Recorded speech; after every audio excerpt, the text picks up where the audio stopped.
आज का हमारा विषय है जैन धर्म के अनुसार पाप की विवेचना। अर्थात जहां शास्त्रों में एक और ये कहा जाता है पाप नरक का द्वार, तो आखिर ये पाप क्या होता है, किस तरह के कामों को पाप कहा जाता है, कितने प्रकार से ये पाप होते हैं, कैसे इन पापों से बचा जा सकता है, इत्यादि सूक्ष्म विवेचन हम इस स्वाध्याय में करेंगे। लेकिन आज इस प्रथम भाग में हम ज्यादा तो नहीं, लेकिन हिंसा पाप का विवेचन आपके सामने करने की कोशिश करेंगे। तो आइए प्रारंभ करते हैं जैन धर्म के अनुसार पाप की विवेचना। सबसे पहले प्रश्न यह उठता है कि साहब पाप किसे कहते हैं, पाप की परिभाषा क्या है, पाप किसे कहते हैं। तो इसके लिए यहां पर मैं आपके बताना चाहूंगा, पाति रक्षति आत्मानं शुभात् इति पापम, अर्थात जो आत्मा को शुभात् शुभ से, पाति रक्षति इति पापम, अर्थात जो काम आत्मा को, है ना, जो काम आत्मा को शुभ से बचाते हैं, शुभ में नहीं जाने देते हैं, उसे हम पाप कहते हैं। क्या मतलब, ऐसे काम दो तरह के काम हो सकते हैं, एक तो शुभ या फिर अशुभ। तो जो काम हमें शुभ नहीं करने देते, अर्थात जिन कामों से केवल अशुभ ही अशुभ होता है, उसे हम पाप कहते हैं। इसी बात को हम इस तरह से भी समझ सकते हैं, पाप अर्थात बुरे कार्य, जो गंदे काम हैं, जिसको मुझे स्वयं भी अच्छा नहीं लगता है करते हुए, मेरे परिवार में यदि होता है तो भी उसको अच्छा नहीं माना जाता है, मेरे समाज में अगर उस काम को किया जाता है सबके सामने तो भी वो अच्छा नहीं माना जाता है, और मेरे अपने देश के लिए भी जिसको अच्छा नहीं माना जाता है, वे सब बुरे कार्य, बुरे काम सब पाप कहलाते हैं। अगर छोटे बच्चे हैं, याद करना चाहें तो केवल एक पंक्ति याद कर सकते हैं, बुरे कार्यों को पाप कहते हैं। जो गंदे काम है, जिस काम को करने के लिए समाज, राष्ट्र, संस्कृति अनुमति नहीं देती है, उन सभी कार्यों को हम पाप कहते हैं। ठीक हुआ। ऐसा भी अगर अध्यात्म की दृष्टि से देखें तो यह भी कह सकते हैं कि जिस काम को करने से आत्मा का पतन होता हो, उसे हम पाप कहते हैं। अर्थात दो तरह की स्थिति होती है, आत्मा का उत्थान या फिर आत्मा का पतन। ये दो अवस्थाएं होती हैं। जिन कामों को करने से आत्मा का पतन होता है ना, जो आत्मा को गिराता है, आत्मा को नरकादि गतियों को प्राप्त कराता है, ऐसा जो काम है उस काम को हम पाप कहते हैं। जो काम आत्मा को उत्थान करता हो, जो काम आत्मा को स्वर्गाधिक सुख की प्राप्ति कराता हो, उसे तो पुण्य कहते हैं। लेकिन जो काम नरकाधिक की प्राप्ति कराता हो, जो काम आत्मा का पतन करता हो, उसे हम पाप कहते हैं। और भी परिभाषा अगर हम देखें तो यह भी कह सकते हैं, जिस कार्य के करने से इस लोक में एवं परलोक में अनेक प्रकार के दुखों को सहन करना पड़ता हो। क्या मतलब, अर्थात जब ऐसे काम, मान लीजिए मैंने किसी की हिंसा की, किसी को मार दिया, है ना, किसी की हत्या कर दी, या फिर मैंने कुशील व्यवहार किया, है ना, मान लीजिए किसी के साथ अभद्र व्यवहार किया, किसी माता बहन को मैंने गलत दृष्टि से देखा, तो ये वो कार्य हैं जिससे मुझे इस लोक में भी निंदा और अपयश की प्राप्ति होगी, है ना, इस लोक में भी मुझे अपकीर्ति की प्राप्ति होगी, मुझे समाज में खराब दृष्टि से देखा जाएगा, मुझे समाज से बहिष्कृत किया जाएगा, यहां तक कि पुलिस पकड़ करके ले जाएगी और अपराधी घोषित करके जेल में डाल देगी और कई सालों तक जेल में सड़ना पड़ेगा।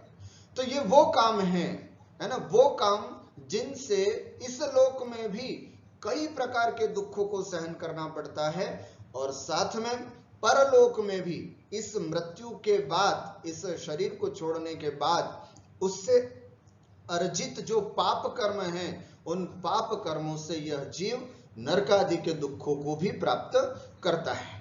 तो इसलिए यहाँ पर परिभाषा बड़ी बताई जाती है। ये संपूर्ण धर्म, जैन धर्म के अनुसार पाप की परिभाषा हुई, जिस कार्य के करने से इस लोक में एवं परलोक में अनेक प्रकार के दुखों को सहन करना पड़ता है, और निंदा, अपयश, है ना, इन सब को भी सहन करना पड़ता है, उसे हम पाप कहते हैं। ठीक हो गया। तो ये एक पाप की परिभाषा हुई। इतना सब कुछ याद नहीं रख पाए तो 2-3 पॉइंट्स हैं, बस वो ध्यान में रखें। जो बुरे काम हैं उसे पाप कहते हैं। बुरे काम जिसको समाज बुरा कहता है, राष्ट्र बुरा कहता है, कानून बुरा कहता है, ऐसे बुरे काम, और जिसको धर्म बुरा कहता है, ये सब बुरे काम जो है वो पाप कहलाते हैं। और इस पाप की वजह से इस लोक में भी और परलोक में भी निंदा और अपयश की प्राप्ति होती है। अब प्रश्न आता है, पाप कितने होते हैं, कितने प्रकार के ये पाप होते हैं? सामान्य पहले दूसरे भाग में हम सब ने पढ़ रखा है। पाप 5 होते हैं। कौन कौन से? हिंसा, झूठ, चोरी, कुशील और परिग्रह। पाप कितने होते हैं? पाप 5 होते हैं। हिंसा, झूठ, चोरी, कुशील और परिग्रह। याद रखना है अपने को 5 पाप कौन कौन से हैं, क्योंकि बचना है इनसे, तो इनको ध्यान में रखना है। क्योंकि कहा जाता है, बिन जाने ते दोष गुणन को कैसे गहिए तजिए, अर्थात जब तक हम दोषों को जानेंगे नहीं, तब तक उनसे दूर रहने का अभ्यास कैसे करेंगे? तो ये हमारे जीवन में, हमारे आत्मिक विकास में पाए जाने वाले दोष हैं। इसलिए इन दोषों को जानना और याद करना बहुत जरूरी है। 5 प्रकार के पाप: हिंसा, झूठ, चोरी, कुशील और परिग्रह। 5 प्रकार के पाप है। आज मैं आपसे चर्चा कर रहा हूं हिंसा पाप की। हिंसा किसे कहते हैं, ये हिंसा कितने प्रकार की होती है ना, इसका फल क्या होता है, इत्यादि चर्चा आज आपके सामने करने जा रहा हूं। तो आइए प्रारंभ करते हैं। हिंसा पाप किसे कहते हैं, हिंसा किसे कहते हैं? तो इसके लिए मैं समझता हूं अन्य धर्मों में, अन्य मतों में सामान्य सी परिभाषा होती होगी कि किसी को मारना हिंसा कहलाता है, लेकिन हमारे जैन दर्शन के अनुसार हिंसा की परिभाषा कुछ इस तरह से, आप ध्यान से देखेंगे, मन, वचन, काय से किसी भी प्राणी को मारना, दुख देना हिंसा कहलाती है। ध्यान से देखना, मन से अगर हम यदि किसी प्राणी को या किसी व्यक्ति को मन से भी ये परिणाम करते हैं कि अरे बोल नहीं रहे, अभी तो बोलने वाली बात ही नहीं है, केवल मन में ही ये विचार किया कि उसका बुरा हो जाए, उसका पतन हो जाए, उसका अपयश हो जाए, उसका घर बर्बाद हो जाए, है ना, इस तरह का केवल मन में ही विचार किया महानुभाव, तो उससे भी बहुत बड़ा पाप हमको लग जाता है। उसके बाद वचनों की बात आती है ना। वचनों से भी यदि हमने गाली गलोच करके, है ना, मुख्य रूप से गाली गलोच करते हम, है ना, मुख से यदि कोई गाली निकलती है कि तू बर्बाद हो जा, है ना, तू इस तरह से तेरा बुरा हो जाए, इस तरह का यदि हमारे मुंह से किसी का अपयश की या किसी की निंदा की या किसी की बुराई की बात हमारे मुख से भी निकलती है, तो उसे भी हिंसा का पाप लगता है। और तीसरी बात आती है काय से। काय माने शरीर से, अर्थात शरीर से किसी को आपने थप्पड़ मारा, किसी को आपने गुस्सा मारा, किसी की हत्या कर दी, है ना, किसी को लाठी से मारा, ये सब किसी को मारना या किसी को दुख देना हमारे जैन दर्शन के अनुसार उसको पाप कहते हैं। विचित्र बात कितनी है यहाँ पर कि यहाँ सामने वाले को पता भी नहीं चलता कि उससे पहले मैं अपने मन में पाप अर्जन कर लेता हूं।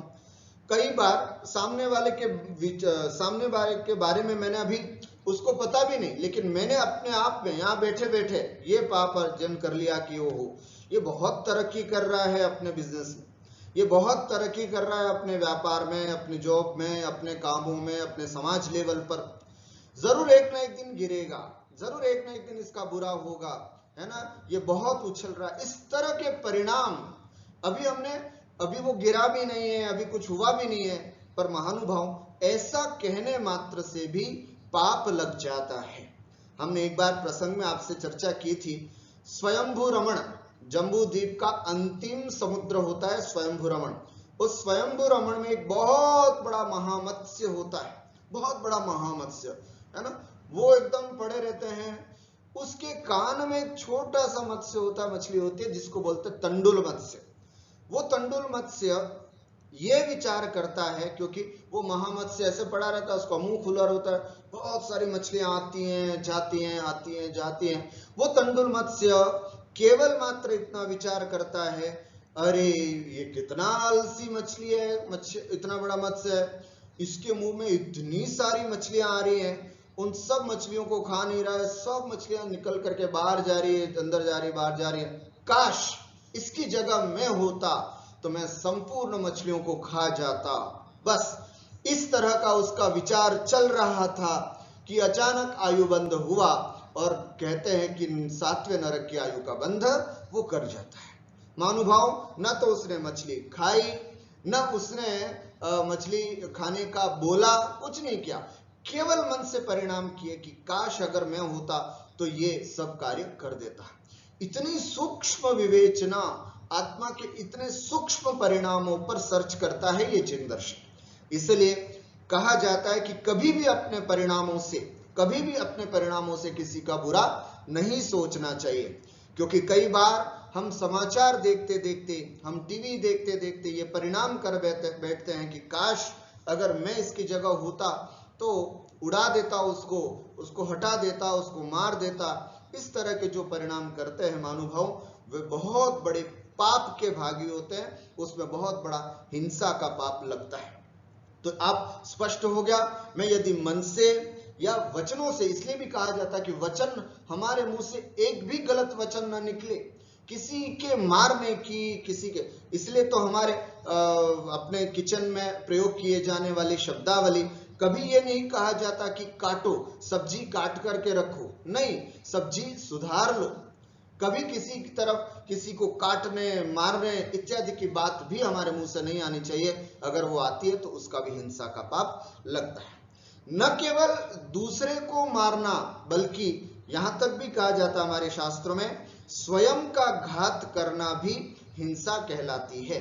यदि हम अपने आप का भी घात करते हैं, है ना, हम अपने आत्महत्या, जिसको हम सुसाइड कहते हैं, ये भी करते हैं महानुभाव, तो ये भी हिंसा पाप कहलाता है।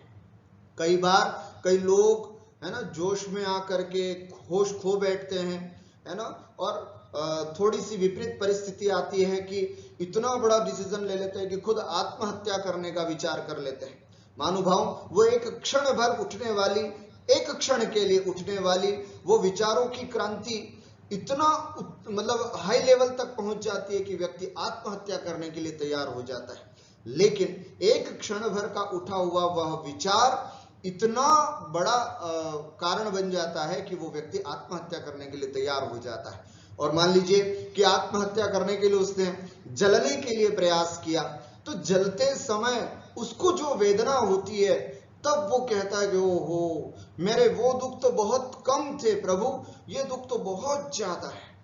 फांसी लगाते समय जब वो तड़प तड़प कर मरता है, तो वो ये सोचता है कि ओहो, वो दुख इससे कम था, ये दुख तो बहुत ज्यादा है ना। कुछ भी इस तरह के मरने के जो भी उपाय वो करता है, उन सब से जो जीने वाला जो कार्य था वो ज्यादा अच्छा था। इस तरह से जो आत्महत्या करता है, नियम से, शास्त्रों में लिखा है, नियम से वो जीव नरक गति को ही प्राप्त होता है। इसलिए हम दूसरे का प्राणी वध भी ना करें, दूसरे की हत्या भी ना करें, दूसरे जीव को मारने का परिणाम भी ना करें, और जीवन में कभी ये ख्याल भी ना आने दें कि मैं भी कभी इस तरह से आत्महत्या करूं। इसलिए स्वयं के घात करने को भी हिंसा कहते हैं। हमें अपने घात से भी बचना चाहिए, तभी हम हिंसा का अच्छी तरह से कर पाते हैं। अब हम विचार करते हैं ये हिंसा कितने प्रकार की होती है ना। हिंसा के बारे में तो हमने सुन लिया, समझ लिया। अब ये विचार करते हैं कि हिंसा कितने प्रकार की होती है। तो शास्त्रों में 4 प्रकार की हिंसा बताई जाती है। कौन कौन सी? आरंभी हिंसा, दूसरी उद्योगी हिंसा, तीसरी विरोधी हिंसा और चौथी संकल्पी हिंसा। ध्यान से सुने, बहुत सारे लोग पहली बार इस हिंसा के बारे में सुन रहे होंगे। उनसे कहना है एक एक विषय को ध्यान से सुन करके इसको समझने की कोशिश करें। हम 4 प्रकार की हिंसा करते हैं गृहस्थ लोग। कौन कौन सी? आरंभी हिंसा, उद्योगी हिंसा, विरोधी हिंसा और संकल्पी हिंसा। इनमें से कौन सी हिंसा हम गृहस्थों के लिए क्षम्य है, कौन सी हिंसा हमारे लिए भी क्षम्य नहीं है? आइए चर्चा करते हैं इन चारों हिंसाओं के बारे में। सबसे पहले हम देखते हैं आरंभी हिंसा। आरंभी हिंसा क्या होती है? देखें, आरंभी हिंसा, पहले तो ये समझें आरंभ का मतलब क्या होता है। आरंभ का मतलब होता है घर के कामकाज, घर के कामकाज, है ना। आरंभ का मतलब क्या होता है? घर के जो काम किए जाते हैं उन सब काम काजों को, कार्यों को अपन बोलते हैं आरंभ। उन काम काज के दौरान होने वाली हिंसा को अपन आरंभी हिंसा कहते हैं। यदि इसकी परिभाषा देखते हैं तो ये कह सकते हैं बहुत सावधानी रखने पर भी गृहस्थ संबंधी कार्यों से जो हिंसा होती है उसे आरंभी हिंसा कहते हैं। बहुत सावधानी रखी हम कोशिश करते हैं कि बहुत सावधानी रखें कि किसी प्रकार की हिंसा न हो, लेकिन फिर भी घर का कार्य ऐसे होते हैं कि बिना हिंसा के काम नहीं चल सकता।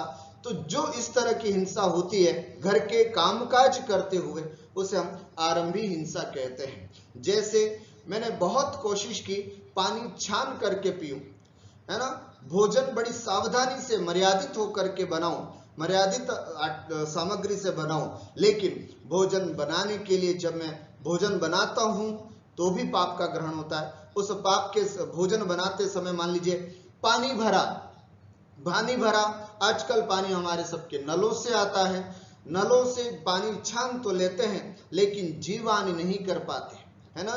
जीवानी नहीं कर पाने के कारण भी हिंसा, बहुत सारा पाप लगता है। उसके बाद पानी गर्म किया तो पाप लगा, गरम पानी को हमने बेसिन में डाल दिया तो पाप लगा, है ना। मान लीजिए कि हमने कुछ भी, गर्म पानी था, बहुत उबला हुआ पानी था, मान लीजिए चावल का पानी या दाल का पानी, और झट से हमने उसमें बेसिन में डाल दिया। अब उस बेसिन में जितने भी छोटे छोटे जीव थे, सूक्ष्म जीव थे, वे सब बेचारे मृत्यु को प्राप्त हो जाते। सावधानी यहाँ रखने की बात यह है कि जब भी इस तरह का कुछ भी गर्म पानी हम निकालें तो एकदम साक्षात नाली में या बेसिन में न डाल दें, बल्कि एक छोटी सी तपेली या कुछ उसमें निकाल दें, और जब वो ठंडा हो जाए फिर उसको उसमें बहाएं। ये एक सावधानी हमारे रखने की जरूरत है। तो पर फिर भी अगर हमने कर भी दिया तब भी ठंडा होने के बावजूद भी उस पानी को तो हम गिराएंगे। बिना अग्नि जलाए हम रोटी नहीं पका सकते, तो रोटी पकाने के लिए भी आग भी जलानी पड़ेगी। हमें इतनी गर्मी में, है ना, पंखा, कूलर या एसी का भी प्रयोग करना पड़ता है। भोजन बनाते समय दाल के साथ सब्जी भी हम प्रयोग करते हैं, सलाद का भी प्रयोग करते हैं, तो वनस्पति काय का भी प्रयोग करते हैं कहीं ना कहीं, है ना। इन सब में कहीं ना कहीं हिंसा तो होती ही होती है। उसके अलावा हम घर की सफाई कर रहे हैं, जाले ले रहे हैं, है ना, गंदगी साफ कर रहे हैं, तो भी हिंसा होती है। कपड़े धोना है, बर्तन धोना है, इन सब में कहीं ना कहीं षटकाई जीवों की विराधना होती है। षटकाई जीव का मतलब कौन कौन से? 5 स्थावर और 1 त्रस, पृथ्वी काई, जल काई, अग्नि काई, वायु काई, वनस्पति काई और त्रस काई। इस तरह से षटकायिक जीवों की विराधना कहीं ना कहीं इसके माध्यम से होती है। इसलिए ये जो हिंसा होती है, इस हिंसा को हम आरंभी हिंसा कहते हैं, है ना। इन सबको जो काम गृहस्थ में रहते हुए भोजन पकाना ही है ना, और साफ सफाई करनी ही है, घर बनाना ही है, तो इनसे, इस सब से संबंधित जो कार्य होते हैं, इन सबको हम आरंभी हिंसा कहते हैं। अब गृहस्थ हैं तो ये सब करने ही पड़ते हैं, इससे हम बच नहीं सकते। इसलिए आरंभी हिंसा कोशिश ये करना है, फिर भी हमें सावधानी ये रखनी है कि फूंक फूंक करके कदम रखें, है ना। जैसे गैस चालू करें तो एक बार फूंक मार लें कि कोई छोटा सा जीव उस छिद्रों में न हो जिसके लगाते ही वो बेचारा मृत्यु को प्राप्त और जल करके और तड़फ करके मर जाए। पंखा है तो बस ये ध्यान रखें कि कहीं चालू रख करके ना चले जाए, है ना, खुला रख करके ना चले जाए। वनस्पति है तो कोशिश करें कि जितनी वनस्पति हमको अपेक्षित है वही वनस्पति लें। बारिश के दिनों में पत्तों से संबंधित सब्जियों का प्रयोग न करें, इत्यादि कुछ विवेक जो हम रख सकते हैं वो रखें। लेकिन उसके अलावा जो हिंसा होती है वो सब आरंभी हिंसा होती है। ग्रस्त होने के नाते कदाचित ये हिंसा हमारे लिए ज्यादा पाप का कारण नहीं बनती है, क्षम्य हो जाती है। दूसरी हिंसा होती है उद्योगी हिंसा।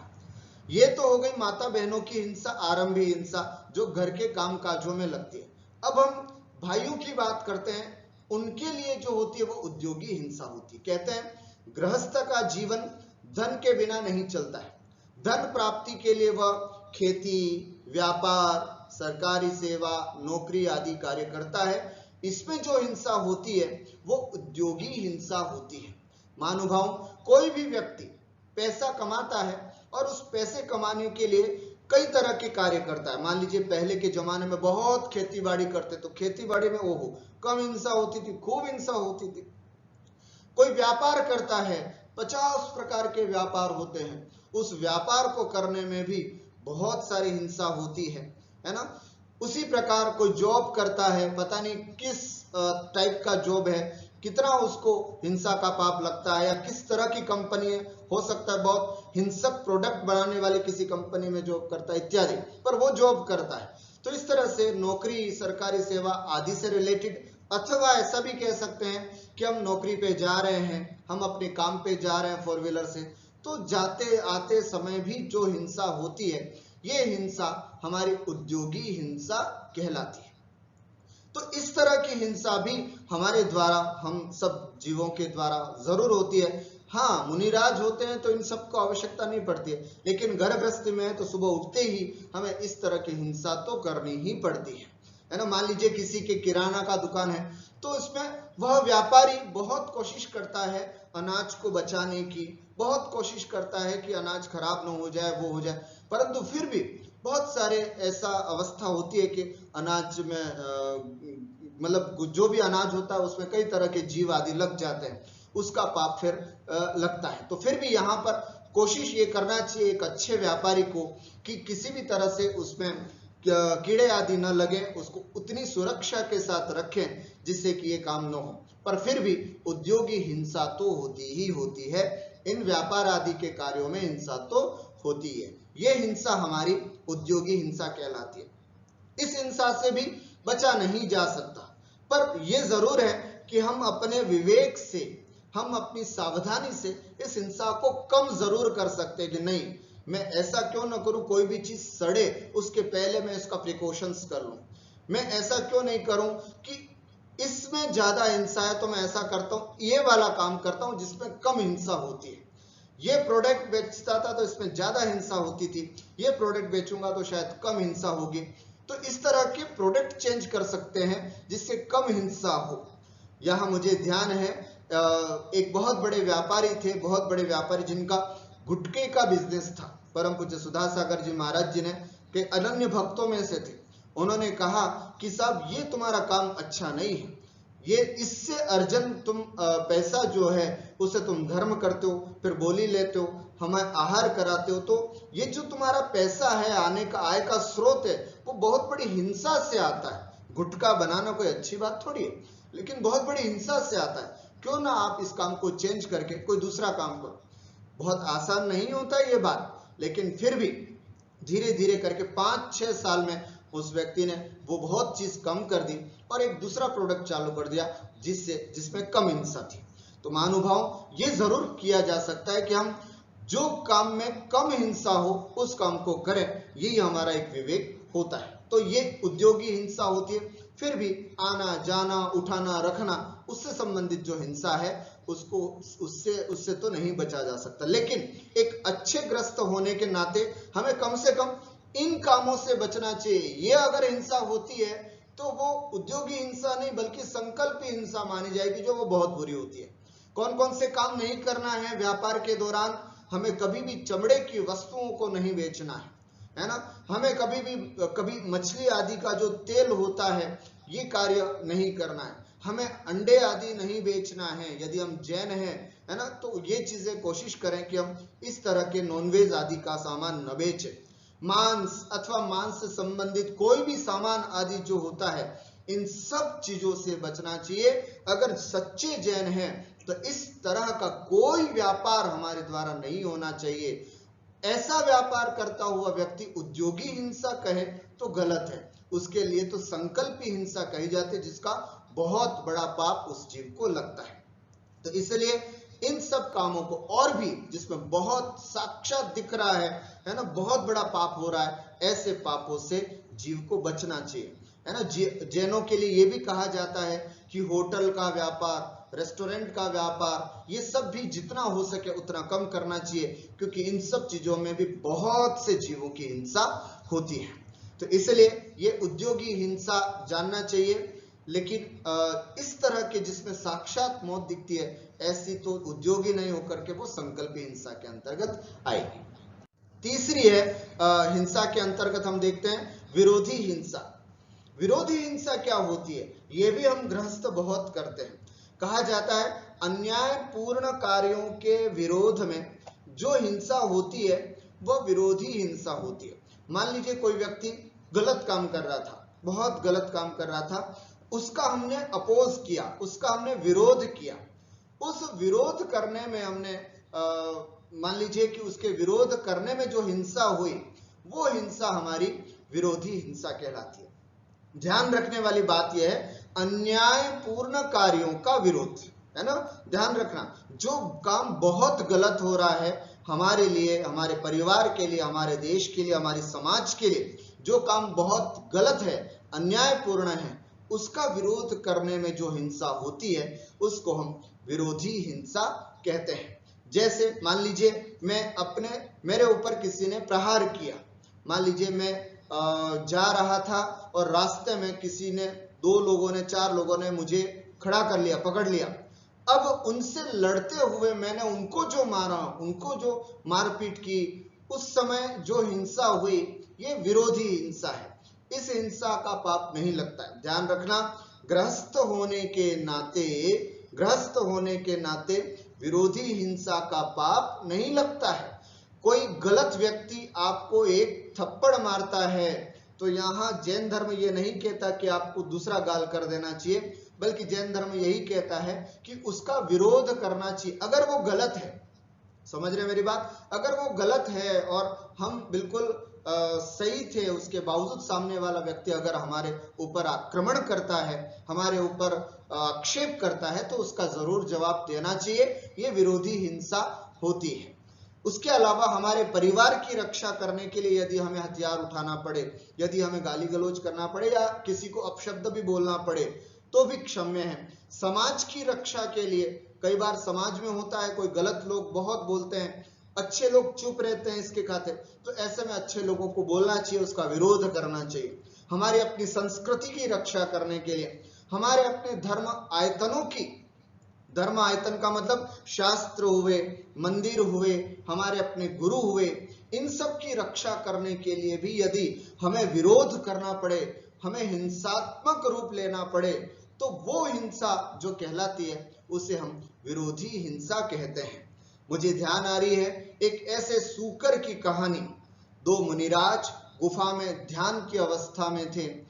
एक सूकर जो है वो उनके पास पहुंचता है और शांति से बैठ करके, सूकर समझ गए ना, सुअर, पिग जिसको बोलते हैं, शांति से बैठ करके मुनिराज के उपदेश और प्रवचन सुनता है। पूर्व भव के संस्कार थे जिसकी वजह से प्रवचन या मुनिराज अच्छे लगते हैं। पूर्व भव के संस्कार ना हो तो मनुष्य या जैन होने के बावजूद भी प्रवचन या शास्त्र की बातें अच्छी नहीं लगती हैं। लेकिन वो तिर्यंच की पर्याय में था, फिर भी मुनिराज के पास बैठा, फिर भी मुनिराज के उपदेश को सुनने का उसने प्रयास किया। तो उसने मुनिराज का उपदेश सुना। मुनिराज ने कहा कि बस अब हमारा सामायिक का समय हो गया है, अब हम सामायिक करेंगे। गुफा में बैठे हुए मुनिराज सामायिक कर रहे थे। वो सुअर जो था वो बाहर दरवाजे पर खड़ा हो गया, इस भाव से कि पता नहीं जंगल है, कोई भी कैसा भी जानवर कहीं अंदर जा करके मुनिराज पर हमला न कर दे, इसलिए मैं यहाँ बाहर खड़ा रहता हूँ। हुआ यूं ही, है ना, मनुष्यों के शरीर की गंध को लेता लेता कहीं से बहुत बड़ा शेर, है ना, बहुत बड़ा क्रूर भयानक हिंसात्मक भाव लेकर के एक शेर वहां पर पहुंचता है। ये भी पूर्वों के संस्कार होते हैं कि मुनि जैसे प्राणी को देखकर भी उन पर आक्रमण करने का भाव होता है, ये पुराने भव के संस्कार थे। तो उस जीव ने उससे कहा कि हट जाओ मेरे रास्ते से, मुझे शिकार करने दो। सुअर ने कहा कि अरे वे दिगंबर संत हैं, मुनिराज हैं, उनको मार करके क्या होगा। शेर ने कहा तू मुझे उपदेश मत दे, मैं अपना काम कर रहा हूं, तू अपना कर, तू हट जा यहां से। उसने कहा कि नहीं, मैं नहीं हटूंगा, तुम्हें अंदर जाने के लिए मेरी लाश पे से गुजरना पड़ेगा। उसने कहा ऐसी बात है तो फिर तैयार हो जा मरने के लिए। दोनों में बहुत जबरदस्त लड़ाई हो जाती है, दोनों में बहुत जबरदस्त फाइट होती है। अंततो गत्वा उस सुकर ने अपने आत्मबल से धर्म की रक्षा करने के भाव से उस शेर को मार दिया और वह भी स्वयं मृत्यु को प्राप्त हो गया। महानुभाव, बात यही समाप्त नहीं हो जाती है। मेरा कहने का अभिप्राय यह है कि एक का बचाने का भाव था, एक का मारने का भाव था। आक्रमण या हिंसा सुअर ने भी की, शेर को मार दिया, तो उसको शेर को मारने का पाप नहीं लगा क्योंकि वो विरोधी हिंसा थी। लेकिन सिंह ने जो सूकर को मारा वो हिंसा थी, है ना, जानबूझ करके की जाने वाली हिंसा थी, जिसके परिणाम से वो तो नरक गया और मुनिराज को बचाने के परिणाम से वो जो सूकर था वो देवगति को प्राप्त हुआ। इस तरह से यदि हम किसी को बचाते हुए कोई हिंसा करते हैं, है ना, हम मतलब किसी पर आक्रमण कर रहा है, उस आक्रमण के कोई राजा है, सम्यक दृष्टि राजा है, और यदि उस पर किसी ने आक्रमण कर दिया तो वो सामने वाले राजा से युद्ध से बचने के लिए भी वो आक्रमण करेगा या फिर वो उस युद्ध को लड़ेगा। उस युद्ध को लड़ते हुए उसकी द्वारा जो की जाने वाली हिंसा है वो विरोधी हिंसा है, जिसका पाप उसको नहीं के बराबर लगता है। तो ये विरोधी हिंसा है। हमने अगर पुराणों को उठा करके देखें तो राम और लक्ष्मण इन्होंने भी बहुत बड़ा युद्ध किया था, जबकि सम्यक दृष्टि थे राम, तो है ना, क्षायिक सम्यक दृष्टि थे, उसके बावजूद भी युद्ध जैसा भयंकर कार्य किया। कृष्ण ने भी कंस को मारा। तो इस तरह के बहुत सारे उदाहरण मिल जाएंगे, क्योंकि ये गलत लोग थे, इन्होंने जबरदस्त उन पर आक्रमण किया, सीता का हरण करने जैसा, लोगों को परेशान जैसा कार्य किया। तो उनको मारने के लिए जो कार्य या जो हिंसा की जाती है, इसको हम विरोधी हिंसा कहते हैं। गृहस्थ को इस हिंसा से भी ज्यादा पाप नहीं लगता है, और शास्त्र में कहा है पाप नहीं ही लगता है एक तरह से, और वो पाप क्षम्य है। अगर हम अपने परिवार की रक्षा करते हुए यदि सामने वाले पर हिंसा करते हैं तो वो पाप नहीं है, वो हमारा क्षम्य विरोध है। तो इस तरह से ये तीसरी हिंसा भी बहुत बड़ी हिंसा नहीं हुई। कौन कौन सी हो गई? आरंभी हिंसा, घर के कामकाज करते हुए जो हिंसा होती है, उसके बाद उद्योगी हिंसा, नौकरी पेशा करते समय होने वाली हिंसा, और तीसरी होती है विरोधी हिंसा, है ना। यदि सामने वाला कोई आक्रमण कर रहा है या अन्याय पूरे कारण कर रहा है तो उसके विरोध में की जाने वाली हिंसा। ये तीन प्रकार की हिंसाएं हैं। ये इनका विवेचन करने के बाद अब चौथी प्रकार की जो हिंसा है वो खतरनाक है, इस हिंसा से हमको बचना चाहिए। क्या है? संकल्प पूर्वक, अर्थात जानबूझकर किसी भी प्राणी को मारने का भाव करना, ये संकल्पी हिंसा है। ध्यान से सुनना, जानबूझ करके, विद इंटेंशन कि मुझे उसको मारना है, मुझे उसको समाप्त करना है, मुझे उसको बर्बाद करना है, मुझे उसको नीचा दिखाना है, इस तरह के भाव से यदि संकल्प पूर्वक किसी की हिंसा की जाती है तो महानुभाव उसे हम संकल्पी हिंसा कहते हैं। सामने वाला, देखो, संकल्प करने के बाद जीव मरे या न मरे ये उसके अपने पाप और पुण्य है, लेकिन जिसने ये भाव किया उसको तो पाप लग जाता है। मान लीजिए कोई व्यक्ति बैठा है ना, छुप करके, जैसे ही कोई व्यक्ति यहां से निकलेगा मुझे उसको मारना है, मैं उस पर गोली चला दूंगा, तो अब वो उसके पुण्य से बच जाता है। लेकिन इस जीव को गोली चलाने का परिणाम मात्र करने से पूरा का पूरा पाप लग जाता है। और ये संकल्पी हिंसा जो है वो बहुत बड़ा खतरनाक पाप होता है महानुभाव, इससे बचना चाहिए। कौन कौन सी, जैसे कहते हैं किसी जीव की बलि चढ़ाना, कहां कहां संकल्पी हिंसा होती है, ध्यान से सुने। किसी जीव की बलि चढ़ाना, मान लीजिए बलि देते हैं, बलि समझते हैं ना, कभी कुल देवता आदि जैन धर्म के अतिरिक्त और जो धर्म होते हैं उन धर्मों में पशुओं को मार करके, उन भगवान के सामने पशुओं को मार करके बलि दी जाती है ना, और सब लोग खूब प्रसन्न होते हैं और कहते हैं कि यही इसमें होता है। और भी अन्य धर्मों में बकरा आदि की भी बलि दी जाती है। तो ये जो बलि दी जाती है ये संकल्पी हिंसा का कारण होती है, ये संकल्पी हिंसा कहलाती है। पुतला दहन करना, कई बार अपोज करते हैं हम किसी का, है ना, और पुतला जलाते हैं। ध्यान रखना, कई लोग है ना दशहरे के दिन रावण का पुतला जलाते हैं और रावण के पुतले जलाने के कार्यक्रम में बड़ी खुशी से इन्वॉल्व होते हैं, बड़ी खुशी के साथ उनको देखते हैं, मजे के साथ कि चलो रावण दहन देखने के लिए जाते हैं, बहुत जबरदस्त आतिशबाजी होगी। हम भी जब छोटे थे, है ना, नहीं समझते थे, तब हम भी बड़ी खुशी खुशी के साथ जाते थे। लेकिन ध्यान रखना, इस तरह का कोई पुतला जल रहा है, किसी को जलाया जा रहा है, विशेष करके रावण दहन में जब हम देखते हैं तो वो संकल्पी हिंसा है। हम सामने वाले को पुतला बना करके, देखो अब इसको हम मार रहे हैं, इस तरह से पुतला जलाना वो भी संकल्पी हिंसा है। काष्ठ आदि में बने चित्रों को मारना, मैंने मान लीजिए कोई लकड़ी आदि है उसमें कोई चित्र बने हुए, आप बॉल से खेल रहे हैं, बॉल मार रहे हैं, तो ये भी संकल्पी हिंसा के अंतर्गत आती है। छोटे बच्चों को देखा होगा कभी आपने, कोई चिड़िया के आकार का, कोई मछली के आकार का, कोई पक्षी के आकार का, ऐसे अलग अलग गोली बिस्किट आती थी, उनको खाना। हमें तो ध्यान है बचपन में हमारी माँ बिल्कुल स्ट्रिक्टली मना किया करती थी कि ये सब चीजें गलत है, ऐसा नहीं खाना चाहिए, है ना। तो परंतु आजकल भी कई बच्चे खाते हैं, तो हमें कोशिश करना चाहिए, उनको मना करना चाहिए। आजकल केक, बर्थडे में जो केक कटते हैं उसमें भी अलग अलग, कोई डायनासोर का होता है उस पे शेप, किसी पर घोड़े का होता है, किसी पर हाथी का होता है, और फिर उसको हैप्पी बर्थडे टू यू ऐसा कह करके फिर उसको काटते हैं। मुझे तो ये भी समझ में नहीं आता है कि नाम लिखा जाता है बहुत सुंदर और उस नाम को काटा जाता है बर्थडे पर। ये क्या संस्कृति है, क्यों इस तरह से लोग करते हैं, आज तक समझ में नहीं आया। पाश्चात्य संस्कृति थी उनकी, ऐसी गलत संस्कृति को हमने क्यों अडॉप्ट किया, आज तक समझ में नहीं आया। बकायदा बहुत अच्छी तरह से उस पर नाम लिखा जाता है और फिर उसको काटा जाता है। ये काटने की संस्कृति तो हमारी थी ही नहीं। दीप जला करके भगवान की अर्चना करने की, पूजा करने की भाव तो हमारे यहाँ पर फिर भी थे, लेकिन इस तरह के काटने की संस्कृति तो थी नहीं। लेकिन आजकल इस तरह के केक में भी कई अलग अलग प्रकार के चित्र, है ना, अलग अलग प्रकार के कुछ नाम बनाए दिए जाते हैं, जिसको काट करके भी हिंसा का पाप, ये भी संकल्पी हिंसा जानना चाहिए। बूचड़ खाने की हिंसा, है ना, बहुत सारे गाय भैंस आदि को पकड़ पकड़ करके जो हिंसा की जाती है, ये भी संकल्पी हिंसा कही जाती है। हमें अपने घर को बहुत अच्छी तरह से साफ सुथरा रखना चाहिए, है ना। अगर थोड़ी बहुत दीमक या कॉकरोच आदि या और भी चींटे मकोड़े हो जाते हैं तो उसका होने से पहले ही तत्काल उसकी सावधानी रख करके उसको साफ कर देना चाहिए, पहले से सावधानी रख करके कर देना चाहिए।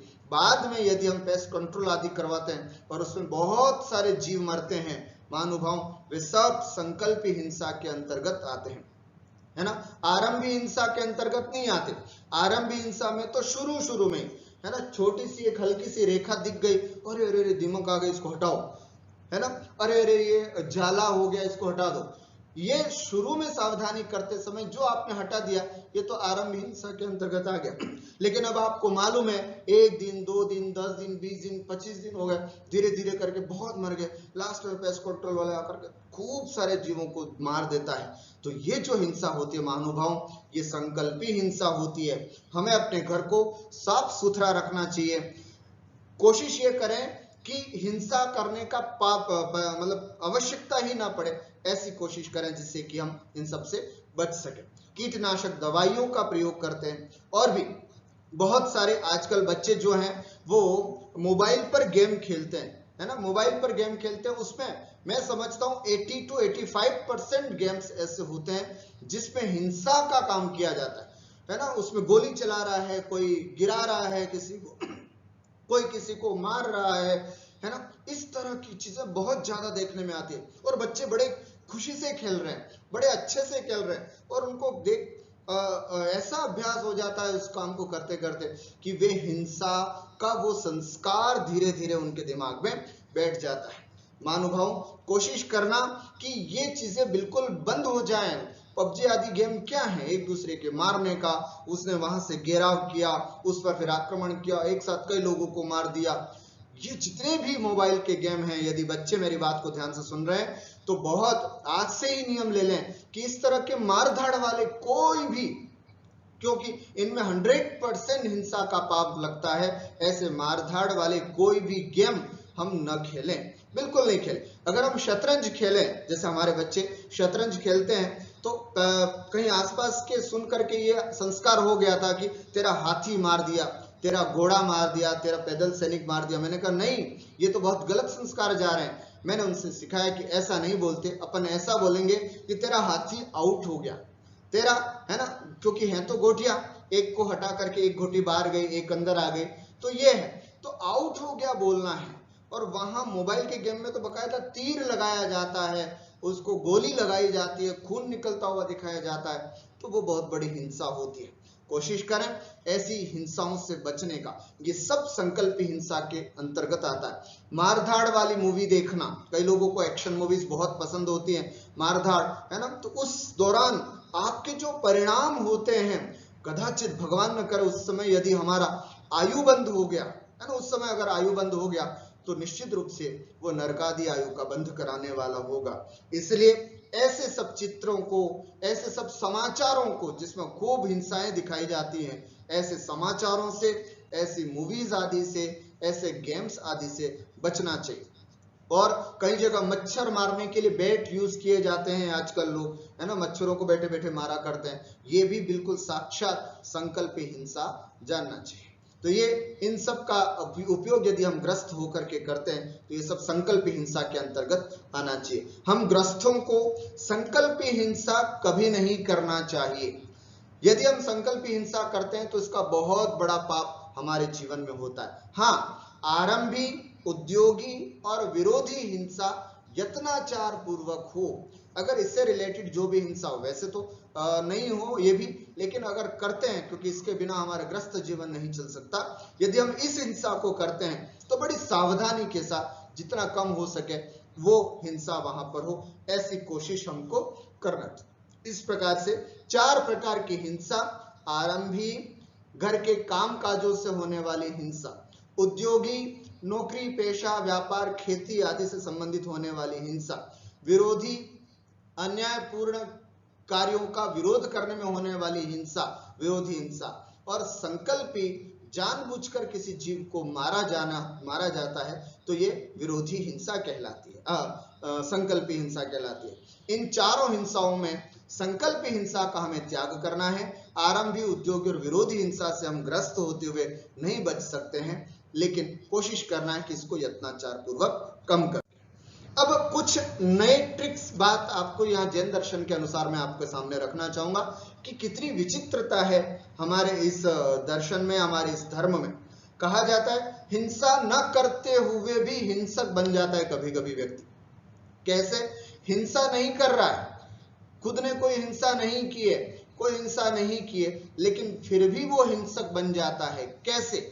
जैसे मान लीजिए धीवर मछली पकड़ने गया, एक भी मछली नहीं, दिन भर उसने जाल अंदर डाल करके रखा, एक भी मछली जाल में नहीं फंसी, फिर भी वह हिंसक कहलाएगा। क्यों? क्योंकि वह उस दौरान सुबह से लेकर के सुबह 10 बजे से 5 बजे तक वो बैठा, तो उसके मन में संकल्प क्या चलता रहा? मछली आएगी, आएगी नहीं, आएगी नहीं, आएगी नहीं, इस तरह के उसके परिणाम चल रहे हैं। तो ऐसे लोग धीवर आदि जो हैं वो हिंसा नहीं कर रहे हैं, लेकिन फिर भी हिंसक कहलाते हैं। कोई किसी को मारने के उद्देश्य से निकला और वह व्यक्ति नहीं मिला तो भी उसको मारने का पाप जरूर लगता है। फॉर एग्जाम्पल देखिए, गोली मारी लेकिन नहीं लगी, लेकिन फिर भी पाप उसको लग जाता है। पत्थर मार रहा किसी ने, है ना, मान लीजिए वो उसके पुण्य से नहीं लगा, लेकिन पत्थर मारने का पाप जो है, उसकी हिंसा है का पाप जो है वो हमको लग गया। ध्यान से सुनना, मैं क्या बता रहा हूं, हिंसा नहीं हुई लेकिन फिर भी हम हिंसक बन गए। चाटा मारने गए किसी को, है ना, चाटा नहीं लगा, है ना, बच गया वो, तब भी हमें चाटा मारने का पाप लग जाता है। गाली दी किसी को, मान लीजिए उसने हेडफोन लगा रखा, नहीं सुनी, लेकिन हमें गाली देने का पाप तो लग ही जाता है। तो ये वो चीज है, हिंसा न करते हुए भी हम हिंसक बन जाते हैं। तो इसलिए कोशिश करना चाहिए कि हम ऐसी हिंसा से बचें। कुछ ऐसे भी फैक्ट्स होते हैं, हिंसा हो जाने पर भी हिंसक नहीं, उस व्यक्ति ने हिंसा, है ना, कर भी दी, उसके हाथों से हिंसा हो भी गई, लेकिन फिर भी उसको हिंसक नहीं कहा जाता है, फिर भी उसके खाते में हिंसा नहीं जाती, हिंसा का पाप नहीं जाता है। कैसे? जैसे रोगी का इलाज करते हुए डॉक्टर, मान लीजिए डॉक्टर साहब ने रोगी को कोशिश की बचाने की, खूब कोशिश की, अंतिम सांस तक ये कोशिश की कि ये जीव बच जाए बच जाए बच जाए, लेकिन फिर भी अंततोगत्वा डॉक्टर के हाथ से वो डेथ हो जाती है, मर जाता है। तो इस समय क्या डॉक्टर को पाप लगता है कि इसने मार दिया? नहीं, इस तरह का जो है डॉक्टर को पाप नहीं लगता, क्योंकि अंतिम समय तक उसके परिणाम जो थे वो उसको बचाने के थे। देखो कैसे दो स्थितियां हैं, वो धीवर सुबह से शाम तक बैठा, एक भी मछली नहीं मारी, लेकिन क्या लेकर के गया? पाप। एक डॉक्टर सुबह से शाम तक बैठ करके उसके हाथ से 2-3 कोरोना के पेशेंट्स मृत्यु को प्राप्त हो गए, लेकिन डॉक्टर को एक भी किसी का भी पाप नहीं लगा। क्यों? क्योंकि उसका हमेशा इंटेंशन बचाने का था और इसका हमेशा इंटेंशन मारने का था। यहां जैन दर्शन कहता है कि आपका इंटेंशन चेक किया जाता है कि आपका भाव क्या है, आप चाहते क्या हो। इसलिए हमें हमेशा चाहना यही है, कोशिश यही करनी है कि जितनी भी कम हो सके उतनी कम हिंसा हमारे द्वारा हो। ईरिया समिति से चलते हुए साधु, मान लीजिए ईरिया समिति से चले, ईरिया समिति क्या होती है? जमीन, 4 हाथ जमीन देख करके चलना, इसको बोलते हैं ईरिया समिति। 4 हाथ जमीन देख करके चल रहे हैं कोई मुनिराज, उसके बावजूद भी क्वचित कदाचित कोई जीव मर जाता है ना, क्वचित कदाचित कोई जीव मर जाता है, तो उसमें उन मुनिराज को पाप नहीं लगता। देखो, हिंसा हो जाने पर भी हिंसक नहीं, हिंसा हो गई पर फिर भी वो हिंसक नहीं कहलाए।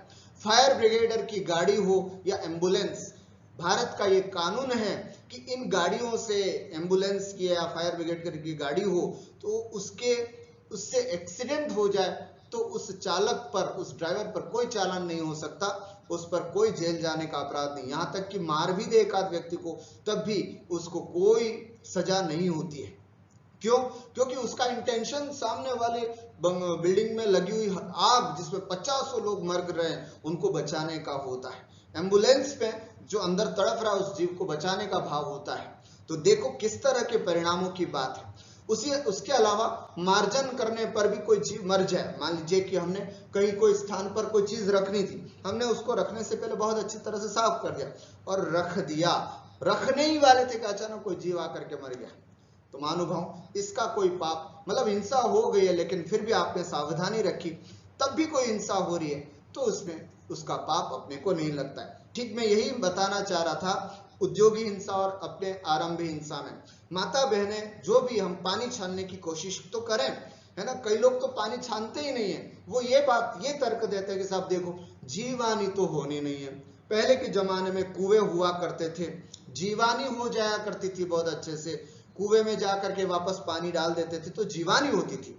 अब जीवानी कहाँ है? अब तो नल से पानी हो रहा है, जीवानी तो हो नहीं रही है। लेकिन फिर भी मैं हमेशा ये कहा करता हूं कि जीवानी ना भी हो लेकिन पानी छानने का भाव आपका हिंसा हो जाने पर भी आपको अहिंसक बनाए रखती है, अहिंसक बनाए रखती है। आप अपने परिणाम तो करो कि उसको बचाने का, कि मैं इन जीवों को बचाऊं। इस तरह से पानी छानते समय भी हम हिंसा होती है लेकिन फिर भी हम अहिंसक कहलाते हैं, है ना, फिर भी हमारे उसके पीछे भाव नहीं होता है। भोजन बनाते समय भी हिंसा होती है लेकिन फिर भी अगर हमने सावधानी से मार्जन करके, फूंक मार करके एक भी जीव न मरे ऐसी कोशिश की है तो उसमें भी हमें हिंसा का पाप, मतलब हमने मार्जन कर दिया उसके बावजूद भी यदि कोई जीव मर जाता है तो उसका पाप हमको नहीं लगता है। भोजन बना रहे अचानक मक्खी आकर के आपके उसमें गिर जाती है तो उसका पाप नहीं। मतलब हिंसा हो रही है, आपके हाथों से भी हो रही है या किसी भी तरह से हो रही है, लेकिन फिर भी हमें उसका पाप नहीं लगता है, क्योंकि हमारा इंटेंशन वहां पर हिंसा का नहीं होता है।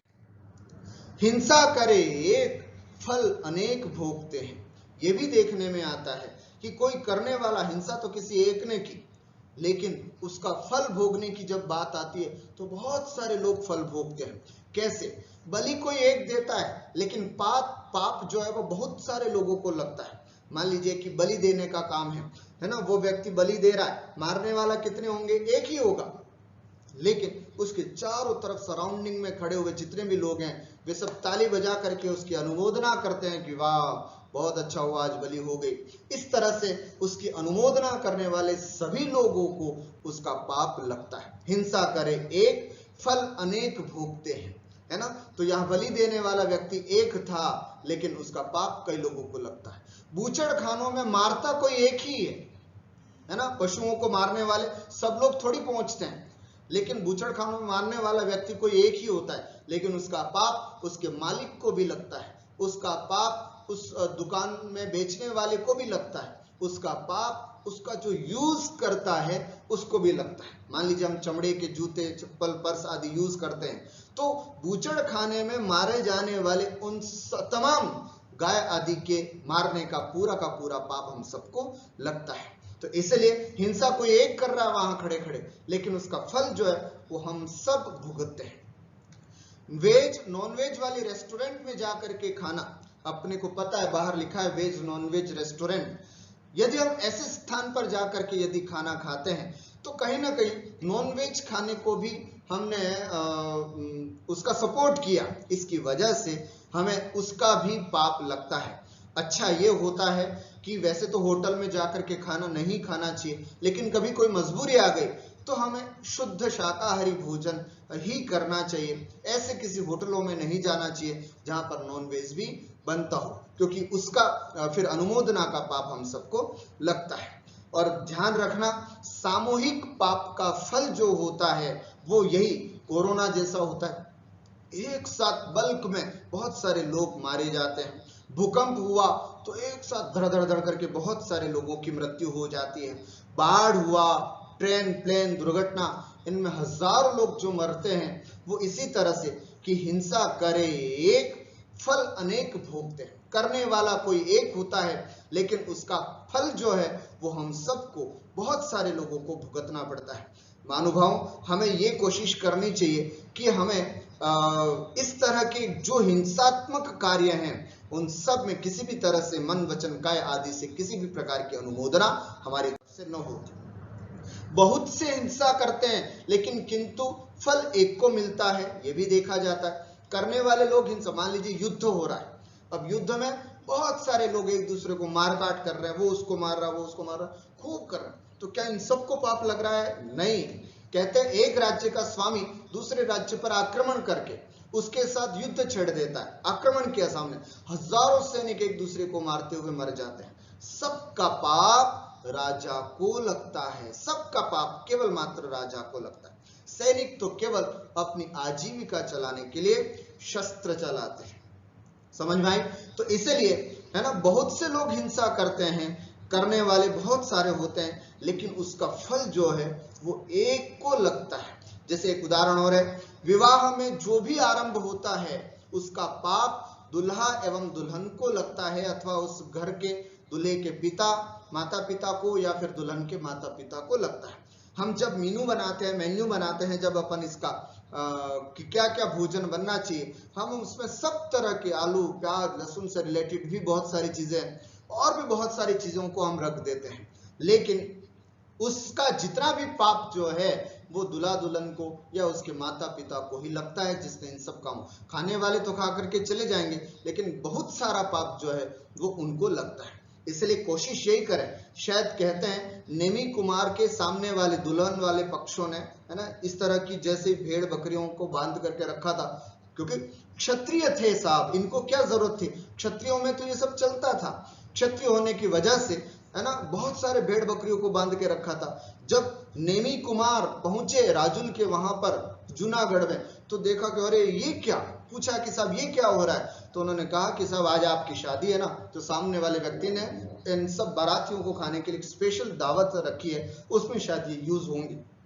तब उस दुल्हे ने यह विचार किया, ओहो मेरी वजह से इतने सारा पाप होगा, नहीं करेंगे बहुत सारे लोग पाप, लेकिन कारण कौन बनूंगा मैं, धिक्कार है मुझे। तत्काल जाति स्मरण होता है और उनको वैराग्य हो जाता है और वो दीक्षा लेकर के गिरनार पर्वत पर चले जाते हैं। महानुभाव, ऐसे किसी भी कामों में हमको कारण नहीं बनना है जिसमें बहुत सारी हिंसा हो, हमारी वजह से, हमारे कहने मात्र से हिंसा होगी तो उसका पूरा का पूरा पाप हमको लगता है। इसलिए शादी ब्याह में इस तरह की होने वाली हिंसाओं से भी हमको बचना चाहिए। 8 वर्ष तक के बच्चों को यदि अभक्ष्य खिलाते हैं तो पूरा का पूरा पाप माँ बाप को लगता है। यदि 8 वर्ष का भी हुआ नहीं है बच्चा और उसको हम खूब अभक्ष्य खिला रहे हैं, है ना, खूब इधर उधर की बाजार की वस्तुएं खिला रहे हैं, बहुत सारी इस तरह के अभक्ष्य भक्षण, जिसको हमारे शास्त्रों में अभक्ष्य का है, वो सब खिला रहे हैं, उसका पूरा का पूरा पाप जो है वो माँ बाप को लगता है। अच्छे माँ बाप वो होते हैं कम से कम 8 वर्ष तक बच्चे को कुछ भी ऐसी चीज अभक्ष्य न खिलाएं जिससे कि उसका धर्म भ्रष्ट हो, उसका जीवन भ्रष्ट हो। क्योंकि 8 वर्ष एक ऐसे संस्कार का समय होता है, उस दौरान यदि हमने इस तरह का अभक्ष्य भक्षण कराया तो वो फिर आगे जाकर के भी अपनी उस खाने पीने की प्रवृत्ति से रोक नहीं पाएगा। तो माँ बाप का ये कर्तव्य बनता है कि वो किसी न किसी तरह से उनको अभक्ष्य खाने से बचाए। उसके बाद अगर खाता है तो उस बालक को या उस बालिका को लगता है, लेकिन उसके पूर्व यदि होता है तो माँ बाप को इसका पाप लगता है। तो करते बहुत से लोग हैं किंतु फल एक को लगता है, ये वाली बात समझनी चाहिए। कार्य वही किंतु परिणामों में अंतर हो जाता है, तो पाप में भी अंतर हो जाता है। पहले कोई आलू प्याज खाता था, अब स्वयं बनाता भी था, लेकिन उसने अब आलू प्याज खाना बंद कर दिया, किंतु परिवार के लिए बनाना पड़ता है, मजबूरी है। तो पहले खाने की वजह से कषाय तीव्र हुआ करती थी, अब कषाय मंद है। कई बार माता बहनों के सामने ये समस्या होती है, हमारे सामने जिज्ञासाएं उनकी आती है कि साहब हम तो नहीं खाते, लेकिन हमारे परिवार में लोग मानते नहीं है, उनकी वजह से हमको बनाना पड़ता है ना, उनकी वजह से हमको रात को खाना बनाना पड़ता है, उनकी वजह से हमको आलू प्याज और ये सब चीजें भी खाना बनानी पड़ती है। तो क्या उसका पाप हमको लगता है क्या? तो कहा जाता है उसके लिए कि नहीं, एक ग्रस्त होने के नाते आपको ये मजबूरी में करना पड़ता है, लेकिन आप स्वयं नहीं खाते हो तो आपके तीव्र कषाय न होने के कारण आपको उसका पाप नहीं लगता है। तो कार्य वही है ना, लेकिन परिणाम नहीं है ना, उसके खाने पीने के परिणाम न होने की वजह से, मंद कषाय होने की वजह से भी बहुत अंतर आ जाता है। इसी तरह रात्रि भोजन हुआ, बाजार की वस्तुओं में कई बार माता बहनें बहुत धार्मिक होती हैं, लेकिन परिवार में इस तरह के कार्य करने पड़ते हैं, इसकी वजह से उनको पाप लगता है या नहीं? तो इसका यही जवाब है कि नहीं साहब, उनको पाप नहीं लगता है। हिंसा पाप करने के कारण क्यों करता है व्यक्ति ये हिंसा के पाप? तो वो गुस्से में आकर के हिंसा करता है, वो अभिमान में आकर के हिंसा करता है, वो मायाचारी में हिंसा करता है, और उसके पीछे तृष्णा, लोभ, लालच होती है ना, व्यापार आदि का लालच, नौकरी आदि का लालच होता है, लोभ होता है, इसके कारण से वो हिंसा करता है। चीटिंग करने के कारण, अर्थात अपनी स्थिति को छुपाने के लिए कि साहब मैंने ये काम किया है, ये लोगों को पता चल जाएगा तो बहुत बुरा होगा, तो किसी व्यक्ति का किसी ने अपहरण किया, अपहरण करने के बाद वो उसको मार देता है, इस भावना से कि अरे ये पता चल जाएगा तो मेरा बहुत थूथू हो जाएगी, तो ये होता है। गर्भपात जो लोग कराते हैं उसके पीछे भी यही कारण होता है कि वो हमारे बच्चा हो गया, अभी तो हमारा विवाह भी नहीं हुआ, तो चलो आओ अबॉर्शन करा लेते हैं। तो वो अबॉर्शन कराने के पीछे उनकी अपनी मायाचारी होती है, अपना पाप छिपाने के लिए वो गर्भपात आदि जैसे कार्य करते हैं। अभिमान के कारण हिंसा, भरत बाहुबली का युद्ध क्यों हुआ? सिर्फ अभिमान के पीछे ही तो कारण था, है ना। भरत चक्रवर्ती ने चक्र तक चला दिया अपने भाई पर, कारण इसके पीछे केवल अभिमान था। तो इस तरह से गुस्से में भी, है ना, तो ये कारण होते हैं, इनकी वजह से हिंसा आदि पापों में व्यक्ति प्रवृत्त होता है। हिंसा का फल क्या है? इस लोक में हम जेल आदि की यातनाओं को प्राप्त करते हैं और परभव में नरक आदि के भयंकर दुखों को प्राप्त करते हैं। और अहिंसा का फल ध्यान रखना, हिंसा करने वाला व्यक्ति जब भी उस समय हिंसा के परिणामों से युक्त है और क्वचित कदाचित भगवान न करे उसका आयुबंध हुआ तो 100%, 101% उस जीव को नरक गति का बंध होता है। राजा श्रेणिक का उदाहरण हमारे सामने है। यशोधर मुनि ध्यान अवस्था में बैठे थे और उनको पीड़ित करने के लिए, उनको परेशान करने के लिए, उनको दुखी करने के लिए राजा श्रेणिक ने यशोधर मुनि के गले में मरा हुआ सर्प डाल दिया था और उसी समय उनको आयु बंध हो गया। तो मुनिराज को पीड़ित, परेशान, हिंसा करने के परिणाम की वजह से नरक आयु का बंध हुआ, उनको नरकायु का बंध हुआ। बाद में फिर वो अच्छे मार्ग पर लगे, लेकिन नरक में तो जाना पड़ा। तो इस तरह से कोशिश करें, ऐसी हिंसा से जितना हो सके इन हिंसा से हमको बचना चाहिए। अहिंसा का जीवन अपना जीना चाहिए। अहिंसा का फल क्या होता है? हमें निर्भयता होती है, बड़े निश्चिंत होकर के हम अपना जीवन जी सकते हैं। यदि हम किसी को हिंसा नहीं करते हैं तो किसी के हिंसा का भी फल हमको नहीं लगता है। मैंने कर्नाटक में देखा, वहां लोग घरों में सांप निकल जाते हैं, है ना, फिर भी उनको डर नहीं होता है। हमें अपने गांव की बात करते हैं, हमारे अपने गांव में भी लोगों को कम डर लगता है, क्योंकि जब वो सांप को मारते नहीं है, फांसी लगा करके बाहर कर देते हैं, दूर कर देते हैं, तो फिर उनको भी किसी तरह का डर नहीं होता है। तो निर्भयता, यदि आप किसी की हिंसा नहीं करते हो तो हमें भी किसी कोई हमारे ऊपर हिंसा करेगा उसका भय नहीं रहता। तो अहिंसा वाला जीव निर्भयता से अपना जीवन जीता है, बड़ा सात्विक जीवन, हिंसात्मक अभक्ष पदार्थों को खाने के बजाय बिल्कुल सात्विक जीवन के साथ अच्छा भोजन और सात्विक जीवन जीता है। तो ये भी अहिंसा का फल होता है और आनंद से अपना जीवन गुजारता है। और परभव में भी जो अहिंसा का जीवन जीता है वो दूसरे भव में भी पुरुरवा नाम का भील जैसे कौवे का मांस त्याग, हिंसा का त्याग करने की वजह से देव पर्याय को प्राप्त होता है और आगे जाकर के तीर्थंकर बनता है। यमपाल, चांडाल आदि मात्र अष्टमी और चतुर्दशी को मैं सजा नहीं दूंगा, चांडाल होने की वजह से फांसी की सजा देना उसका काम था, लेकिन ये नियम लेता है मुनिराज से कि साहब मैं अष्टमी चतुर्दशी को किसी को भी फांसी नहीं दूंगा। इसका परिणाम ये होता है कि वो स्वर्गाधिक की गति को प्राप्त करता है।